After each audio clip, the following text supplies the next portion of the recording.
hacer unas puntualizaciones que me pueden llevar más o menos tiempo, pero que fundamentalmente son puntualizaciones sobre la mañana.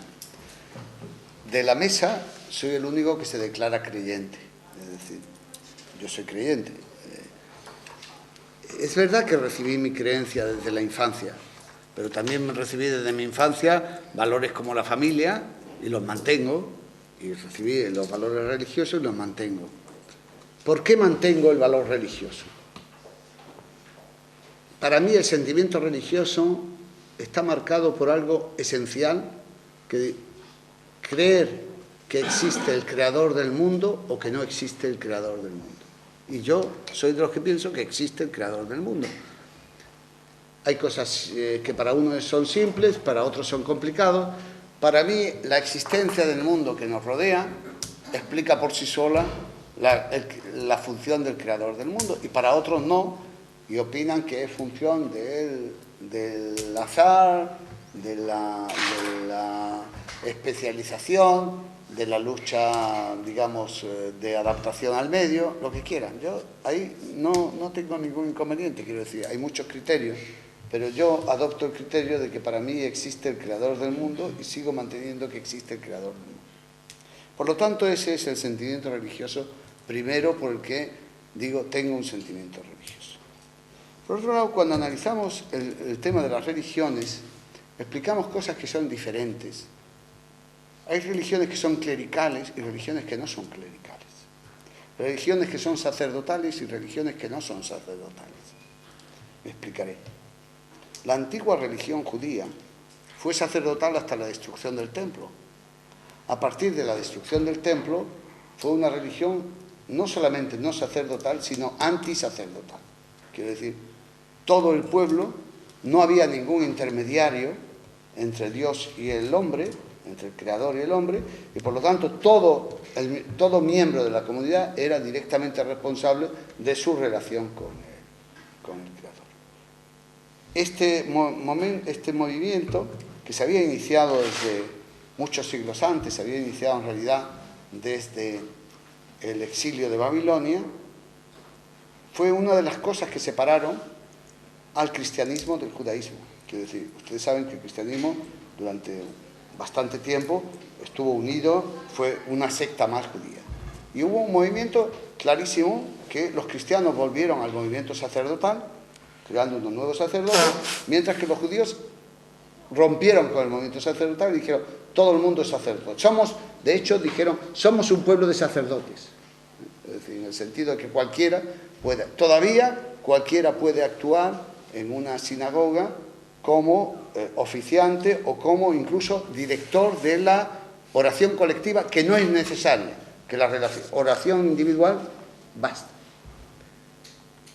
Quiero decirlo con eso que, por un lado, hay una función de clero y por otro lado hay una función sacerdotal. Y quiero decir también que de la tradición de donde yo vengo, que es una tradición claramente en España minoritaria, y en el mundo minoritaria, y en Europa mucho más minoritaria desde el final de la Segunda Guerra Mundial, el sentimiento clerical no existe, en el sentido de que un rabino no es un clérigo, un rabino es un maestro, un rabino es alguien que sabe más, que estudia más, pero no tiene ninguna función especial, no tiene ninguna función más que como es un maestro, enseña. Y la función es de ser una luz entre los legos, pero no tiene ninguna función cultural especial, no tiene ninguna función de culto. Esto yo creo que es importante. Bueno. Segundo, hemos hablado mucho sobre teocracia y lo que es una teocracia o no es teocracia. ¿Pero qué es una teocracia? Esto tiene que ver mucho con el derecho, la relación entre derecho y religión, entre el derecho que nos rige y el sentimiento religioso. Durante muchos siglos, el mundo, fundamentalmente yo creo que en el orbe del Imperio Romano, a partir de Constantino y de Teodosio, adoptaron una religión oficial del imperio, que fue la religión cristiana. En el mundo del antiguo reino de Israel y del antiguo reino de Judea, también el derecho que dominaba era el derecho judío. Y en el mundo islámico, el derecho que ha dominado es el derecho islámico, el derecho de la Sharia. Ahora, ¿Con qué criterio se aplicaba? Yo creo que esto es importante para entender el mundo medieval del que venimos y el mundo medieval del que de alguna forma procedemos todos. Ese derecho era aplicable a los miembros de la comunidad religiosa. Quiero decir que en España, por ejemplo, en la España medieval, el derecho cristiano era aplicable a los cristianos, el derecho islámico a los musulmanes y el derecho judío a los judíos. Quiero decir que no había un derecho común, sino que había un derecho en función, era un derecho religioso en función de la comunidad de pertenencia. Esto fue así a lo largo de todo el tiempo, a lo largo de esto, y se rompió al final de la Edad Media en España, con la expulsión y con la unificación religiosa. En el mundo islámico no existía un mundo judío, porque los judíos éramos una minoría en todas partes, tanto en el mundo cristiano como en el mundo islámico, y por lo tanto no teníamos poder político. Por lo tanto, no podemos decir ni que fuéramos mejores ni que fuéramos peores. Éramos en todo caso una minoría en todas partes. En el mundo islámico se mantuvo, quiero decir, y se mantuvo un derecho que está basado en el Pacto de Omar, que fue el mundo, lo que llaman la Dhimma, que es, por ejemplo, Dhimma se llamaba así en Marruecos, era un mundo en el que habían 6 leyes que eran, si uno las incumplía, eran reos de pena de muerte, y 6 incumplimientos que eran unos reos de penalizaciones e incluso penas corporales. Es decir, no voy a molestarles con las 12 reglas, pero entre las reglas estaba, evidentemente, que uno no podía portar armas, si uno era una minoría, que uno no podía atentar contra el Islam ni hablar mal contra el Islam, aunque uno fuera contrario al Islam, quiero decir, uno no podía hacer apología de su religión, que uno no podía... había cosas que eran razonables y otras cosas irrazonables. Uno no podía enterrar a sus muertos con voces, quiere decir que tenía que enterrar a sus muertos en silencio, lo cual nadie entierra a sus muertos en silencio. Estaban las plañideras medievales, ustedes se acordarán, cuando las plañideras estaban prohibidas, y que había que pagar los impuestos, una serie de reglas. Y esto fue la regla, pero sin embargo, con el mantenimiento de esas reglas se les daba una autonomía religiosa y jurídica fundamental, y se les daba a los pueblos del libro, se les daba a los musulmanes y se les daba a los judíos y se les daba a los cristianos, es decir, que esa regla se aplicaba a unos y a otros. El Islam hoy puede ser visto como una religión violenta. Yo quiero decir, como una minoría, como persona perteneciente a un origen español, que en el final del siglo XV, cuando tuvimos que salir de España expulsados, y yo pertenezco a una familia sefardí, eso fue una enorme libertad, porque teníamos o que aceptar el cristianismo o morir en una hoguera, o que aceptar esas reglas y vivir como éramos. Luego, por lo tanto, cuando hoy el mundo islámico se ve como un mundo absolutamente violento, etc., esto no es una realidad, o por lo menos no es una realidad en todo tiempo. Y lo digo yo como judío, es decir, no es una verdad que el Islam haya sido siempre violento. El Islam ha habido épocas en las que no ha sido violento, pero es verdad que en el Islam hay una rama violenta, que fue verdad en los tiempos de los almohades, que fue verdad históricamente en los tiempos de los almorávides antes y de los almohades después, que es verdad en la época actual, pero ha habido muchas épocas en las que el Islam ha convivido con las otras religiones en una relativa paz, nunca en una igualdad como ciudadanos, pero sí en una relativa paz, mientras que en el orbe cristiano uno estaba condenado a la hoguera. Y por lo tanto, yo, como judío y como miembro de una minoría en el mundo cristiano y en el mundo islámico, digo, en el mundo islámico no es justo que acusemos al mundo islámico de ser un mundo intolerante, porque el mundo cristiano lo fue mucho más intolerante. Quiero clarificar mi posición. Por lo tanto, cuando hoy hablamos de teocracia, lo que hablamos es que el derecho religioso domine sobre los individuos en un entorno determinado, en un entorno que sea global o parcial.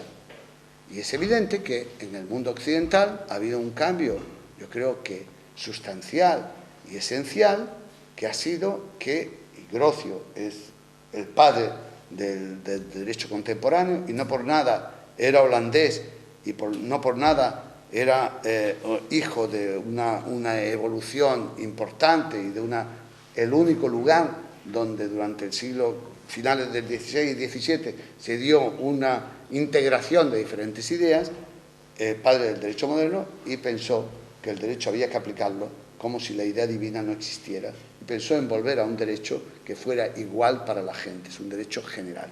Y no es baladí que después de la Ilustración los hombres volvieran a ser ciudadanos y no pertenecientes a una minoría o a una mayoría, sino ser ciudadanos. Pero por eso, cuando hablamos de teocracia, tenemos que pensar que teocracia es aquel régimen que gestiona a los individuos a través del derecho religioso. Hoy yo, que no he querido intervenir, Fernando, que es un hombre que le tengo mucha simpatía y con un gracejo extraordinario, decía: Israel es una teocracia. Digo, Israel no es una teocracia. En Israel el derecho religioso no es el derecho que domina. Puede haber gente fundamentalista, y puede haber gente fundamentalista aquí, y puede haber gente fundamentalista allí, y puede haber gente fundamentalista, pero el derecho no es. Cuando hablamos de Marruecos, Marruecos podrá ser una dictadura, podrá ser, pero Marruecos no es una teocracia. En Marruecos el derecho religioso no domina la vida civil. La vida civil está dominada por el derecho laico, y el estatuto personal de las gentes de Marruecos está dominada todavía por el derecho, si quieres, religioso. Y ahí puede haber una diferencia que es no banal, que es que en algunos países, sobre todo los procedentes del mundo islámico, el derecho personal está ligado a la comunidad a la que uno pertenece. No el derecho general, sino el derecho personal. Mientras que en Occidente no hay nada que esté ligado, que esté obligatorio. Y ahí hay una diferencia, y yo creo que no es baladí y que es importante. Pero, dicho puesto su importancia, hay que obtener su elemento. Luego yo creo que hay otro concepto que a mí me gustaría separar. Quiero decir, y lo digo porque yo soy un absoluto partidario de que los grupos religiosos y los grupos no religiosos colaboren en los valores de la sociedad, porque creo que el humanismo secular forma parte íntegra de la experiencia de Occidente, y porque creo que es importante que entre todos logremos crear una sociedad que tenga unos valores que de alguna forma favorezcan el desarrollo de los individuos y favorezcan su identidad como individuos, como ciudadanos, etc. Y por lo tanto, para mí, hace ya muchos años, lo dije en una entrevista con Arcadi Spana, al que vamos a oír aquí, es importante que el humanismo secular y las religiones colaboren. Pero lo que sí que quiero decir claro es que la religión no es un elemento tan fácil de tratar como si fuera un elemento cultural como el arte, etc.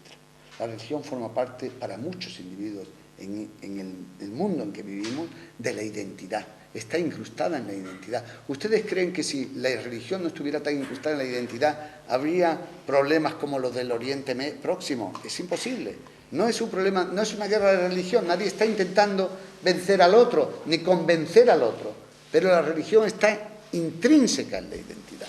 Y yo creo que al final, aunque en Occidente haya cambiado la situación, para mi punto de vista, también en España, a mí algunos profesores me dicen, no, es que España no es católica. Y digo, no, España es católica, lo que no es creyente, pero una cosa es ser creyente y otra cosa es ser católica. España tiene una condición social católica, independientemente de que hoy la mayoría o no sea creyente. Y muchos judíos también tienen una condición social judía, independientemente de que sean creyentes o no sean creyentes. El problema es que muchos musulmanes no son capaces de entender que ellos tienen una condición social islámica, aunque no sean creyentes. Y hoy hay que aceptar que el conjunto de los grupos está hecho de creyentes, de no creyentes, etcétera, pero que al final comprenden una condición social. Yo creo que la mayor parte de los españoles son católicos, nos guste o no nos guste. Otra cosa es que el Estado haya de ser católico o no, pero la mayoría de la población, la condición social es católica. ¿Qué sentido tendría sino que el domingo fuera el día festivo? ¿Qué sentido tenía que tener que la Navidad fuera festiva? O que el Año Nuevo fuera festivo? O que la Semana Santa fuera festivo? ¿Ustedes creen que tendrían algo, que esto, si fuéramos de origen budista, tenía algún sentido? No tiene ninguno. Es decir, por lo tanto, hay que aceptar, y yo creo que es una realidad, nos guste o no nos guste, cada uno procede de donde procede y tiene que aceptarlo, pues esta es la realidad social católica de hoy, que es aceptar que las festividades son las festividades cristianas. Y yo, que soy judío, a mí no me molesta aceptar que las festividades, que soy judío y español, no me molesta aceptar que las festividades del país sean las festividades cristianas. Pues son las festividades cristianas. Si no, sería la del nacimiento de la República y la de... ¿Y a mí qué más me da? Si tanto una como otra son míticas, ¿sabes lo que quiero decir? No me genera ningún problema. Otra cosa que me puede generar es cuando el Estado se confunde con la religión cristiana. Pero esto es radicalmente diferente. Pero que la condición social de la mayoría sea católica. Yo entiendo que en Israel el hecho de que el festivo sea judío no tiene que molestar al 20% de la población que sea festivo, no tiene que molestar al 20% de la población que no es judía, porque forma parte de la condición mayoritaria. Y si uno vive en un país musulmán de mayoría, de condición social mayoritaria, que el viernes sea festivo, pues es festivo. Yo no creo que sea ese humor. Por lo tanto, pero sí que creo que hay entre la religión y la identidad un elemento fundamental. Y luego creo que la religión no puede ser vista solamente como la adscripción a algo, sino que es un sentimiento personal. Quiero decir que cuando hablamos de la religión, no es como es un movimiento... Hombre, uno puede ser también de un movimiento filosófico y de un movimiento político un adalid o un creyente máximo, etc. Pero cuando hablamos del sentimiento personal religioso, los no creyentes tienen que comprender que para los creyentes esa es una fibra esencial. Y yo lo digo porque creo que aquí estoy hablando en una mayoría de sentimiento religioso no creyente, y por lo tanto creo que hay que entender a los creyentes, en el sentido de que ese es un elemento esencial de su personalidad y de su identidad. Lo dije antes, y ahí ya no, yo he querido intervenir poco por la mañana, pero entre el sentimiento religioso y la ciencia, lo siento, no debe haber ninguna confrontación.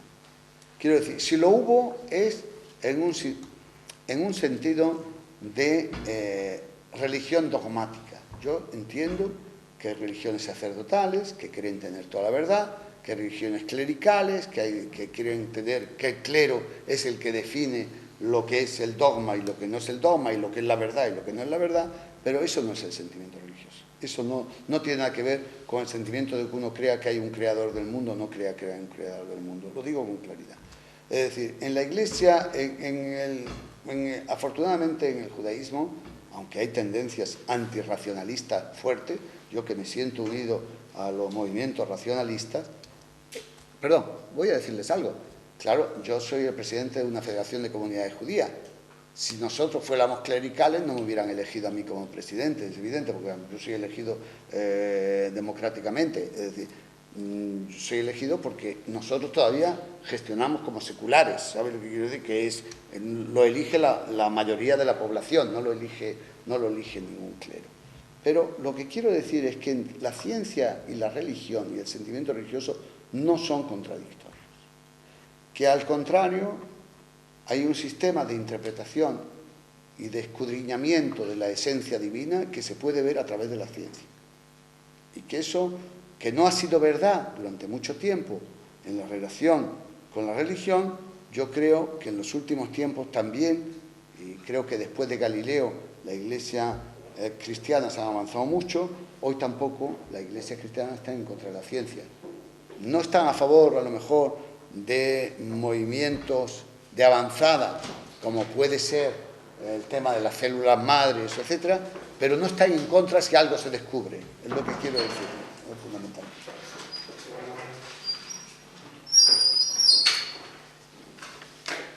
creo que también tenemos que tener en cuenta, cuando hablamos de religión y sociedad en esta España, ¿cuál fue históricamente el problema español de la libertad?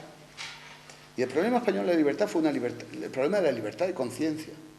Quiero decir, cuando aquí estamos hablando hoy de cosas muy genéricas, nos hemos olvidado que hace 170 y muy pocos años, todavía, existía un tribunal de la Inquisición que por creer en algo diferente o por aplicar algo que no estaba en la mayoría, eran unos reos de muerte. Por lo tanto, la idea de la libertad religiosa, la idea de la libertad de creencia, es básica para las libertades en nuestro país. Y la libertad religiosa, estoy totalmente de acuerdo que son parte de la libertad de los no religiosos y de los no creyentes. Pero la libertad de los creyentes es fundamental, porque los creyentes son los que sufrieron, en su mayoría, el impacto de un tribunal que durante 3 siglos y medio estuvo condenando a los que creían en esas ideas. Y no hacerlo me parece una falta en contraposición a lo que es nuestra historia.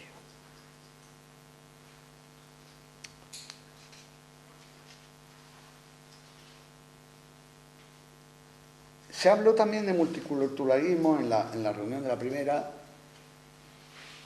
Yo no estoy favorable al multiculturalismo. Soy favorable a la acumulación de culturas, pero no al multiculturalismo. Quiero decir, cuando a mí me hablan de nosotros como minoría judía, tenemos también un problema entre la asimilación, la externalización o la integración. ¿Cuál es la asimilación? Asimilarnos sin más y dejar nuestras ideas y dejar nuestro pensamiento e integrarnos en el conjunto. ¿Cuál es la externalización? Considerarnos un grupo ajeno y mantener nuestras esencias diferenciales y no integrarnos para nada en la esencia de la nación. ¿Y cuál es la integración? Para mí es, y yo creo que es la única forma hoy, en un mundo como tú decías, donde somos muchas religiones, muchas lenguas, muchas identidades entre tal, el único sistema es mantener la esencia general, de agruparnos en la esencia general y además desarrollar la propia. Quiero decir, ser un español en el sentido genérico y además ser un catalán o además ser un judío. Y a lo mejor además ser un judío catalán, en el caso de los judíos catalanes. Pero creo que lo grande y lo difícil y lo que el mundo moderno nos conlleva es a intentar agrupar, sumar, y en la medida que sean culturas, todas son sumables. En la medida que sean ideas, claro, unas ideas son contradictorias con otras. Quiero decir, si el ser español conlleva el ser católico, pues yo no puedo ser español. Pero si el ser español conlleva el que sea alguien que hable el idioma español, que sepa y que haya leído a Cervantes, que sepa y que haya leído el teatro de Lope de Vega, que sepa lo que es Entonces no sería español prácticamente nadie, ¿eh? Sí los hay. Bueno, sí, algunos. Sí los hay. Gente rara. E incluso que se alegre con que se alegre con cuando la selección española gana a la selección alemana. Eso sí, todos. Eso todo. Pero quiero decir, pero quiero decir que hay una forma de agrupar culturas en que es la forma. Hombre, yo entiendo que no todo el mundo y no todos los, pero agrupar culturas es posible. Agrupar ideas no, porque ser sincrético en las ideas no es necesariamente esto. Había otro punto que se habló esta mañana. Yo estoy haciendo unas observaciones sobre lo que hablamos esta mañana. Sobre democracia y mundo islámico. Y entonces, claro, ¿en qué medida el mundo islámico es contradictorio con la democracia? Yo digo hoy en casi todo. Pero también el mundo cristiano fue no llegó a la democracia de una forma automática. Fue a través del despotismo ilustrado, a través de muchas épocas, a través de un movimiento ultramontano contra los liberales. Y ¿cuánto ha durado en una España como esta desde la Ilustración hasta hoy? Pues siglo y medio, o vamos, siglo y 3/4. Es decir, entonces no esperemos tampoco que el mundo islámico sea democrático. Esperemos que el mundo islámico vaya en el sentido de la Ilustración. Y yo creo que ahí es donde está un gran fallo en el tratamiento del mundo islámico. Hay que darle tiempo y hay que favorecer su ilustración.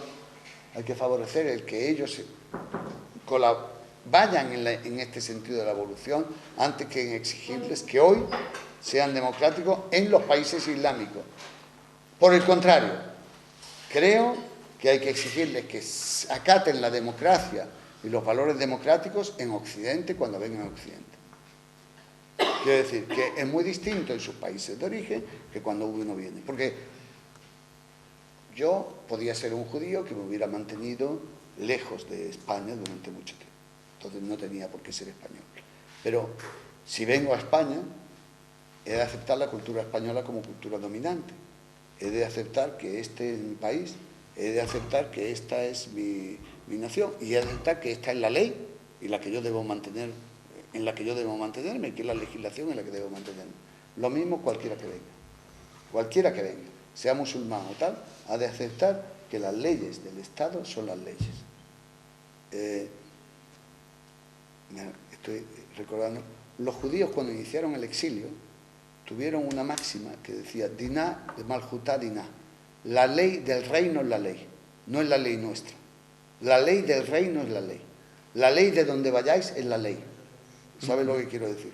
Bueno, se dice en castellano muy corrientemente, donde estuvieres, haz lo que quieras. Pero no solamente eso, acéptalo como la ley. Claro. Esa es la ley. Y esto es lo que podemos pedir a nuestros inmigrantes, sean islámicos o no sean islámicos. Es decir, la ley del Estado es la ley. Y la ley del Estado, evidentemente, debe ser una ley, y en el sentido en que es democrática y en que es abierta para todos, una ley que sea aceptable por todos. Entonces, creo que este no es el problema. Hay un latinajo, cuius regio, eius religio. Eso. Es decir, donde en cada región su religión. No, es el Estado. Sí, pero su religión podría significar su religión en el sentido... su religión en el sentido secular, no su religión en el sentido de la relación con el Señor, sino su religión secular. Estoy de acuerdo. Luego, otro problema que ha habido es sobre fundamentalismo religioso y violencia. Es verdad que el fundamentalismo religioso tiende a la violencia, pero la religión no es el fundamentalismo religioso. Quiero decir, en realidad, el fundamentalista religioso es un religioso que tiende a valorar lo suyo aún a través de la violencia, o que tiende a expandir lo suyo aún a través de la violencia. Y yo creo que eso es una contradicción. Pero existe. Quiero decir, existe en el Islam enormemente, yo creo que de las religiones occidentales la que más, también existe en el cristianismo y también existe en el judaísmo. Es decir, pero hay que manifestar. Y luego también yo creo que hay un elemento que a mí me parece que es fundamental en esto, que es en la intervención de Elorza, el texto del Corán es verdad que dice eso, pero el texto de todos los libros ha sido suavizado por el buril de la tradición, cuando se acepta el buril de la tradición. El problema del Islam hoy es que no es la tradición lo que manda, sino la revolución. No es la tradición islámica, digamos, que ha suavizado el texto. No es la tradición islámica otomana, ni la tradición islámica, digamos, incluso alauita, la que domina, sino la tradición de la revolución. Y yo pondría en contexto que las revoluciones son siempre duras, cualquiera que sea. Quiero decir, y por lo tanto tengamos en cuenta que no es el problema del texto, que el texto puede ser duro, pero la tradición en general, a lo largo de los siglos, ha limado ese problema. Y el problema es dar valor a las tradiciones liberales que ha tenido el Islam y ayudar a los musulmanes a valorar esas tradiciones y ayudar desde nuestros países y desde nuestros grupos a valorar esas tradiciones, porque al final hay que convivir con el Islam, porque el Islam es la religión, como dijo alguien, mayoritaria en el mundo. Entonces, ayudémosle a su transformación, no nos enfrentemos como si fuera una guerra. Al contrario, ayudémosle a su transformación, no con el sentimiento de esconder la cabeza, no que Antonio Elorza había dicho moratinista o moratinista, no con el sentimiento, perdón, que moratino no me oiga, no con el sentimiento moratinista que decía Antonio Elorza, que yo no comparto, sino con el sentimiento de decir, ayudemos a la transformación del Islam hacia su valoración de su tradición liberal, que también existe. Uno de los últimos temas, yo creo que es la educación pública, que ahí nuestro amigo Fernando Sabater evidentemente habló, y la tradición de la educación pública y religiosa. Como yo estoy en contra de la educación religiosa en la escuela pública, me parece un contrasentido. Es decir, incluso he dicho muchas veces que el Estado ayude, si quiere, a la educación religiosa en las catequesis de cada religión. La escuela pública no es el lugar de confrontación, lo digo con claridad. Es decir, en contraposición a eso, desde los ministerios muchas veces me han dicho, sí, su temor es a dos temores. Uno, que la Iglesia Católica prefiere tener a todos como público cautivo antes que traerlos a las catequesis. Uno. Y segundo, que lo que fueran a enseñar los islámicos no estábamos seguros, mientras que en la escuela podían tener un control. Quiero decirle con agradecimiento que nunca me han planteado directamente que lo que pudiéramos enseñar nosotros fuera en contra de la democracia.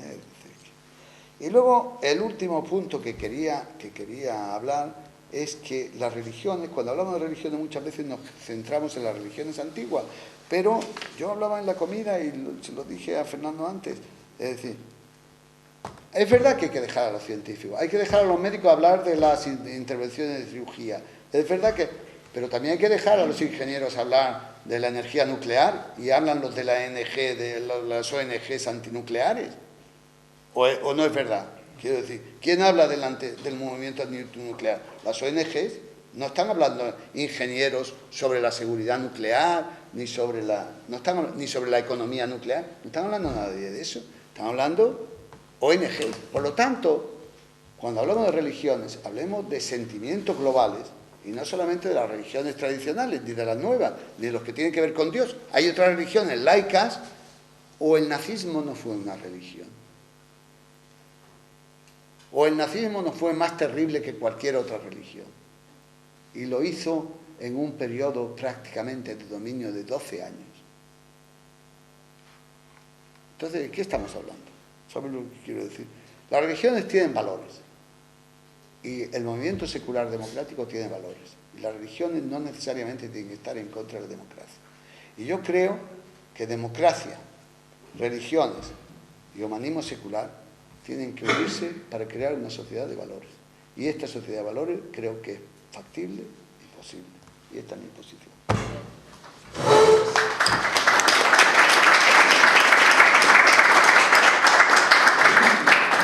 Pues ahora empezaremos la mesa redonda y va a empezar nuestro amigo Gabriel Tortella, que él es catedrático de Teoría Económica en la Universidad de Móstoles. ¿Lo digo bien? Alcalá de Henares. Sí, eso es mejor.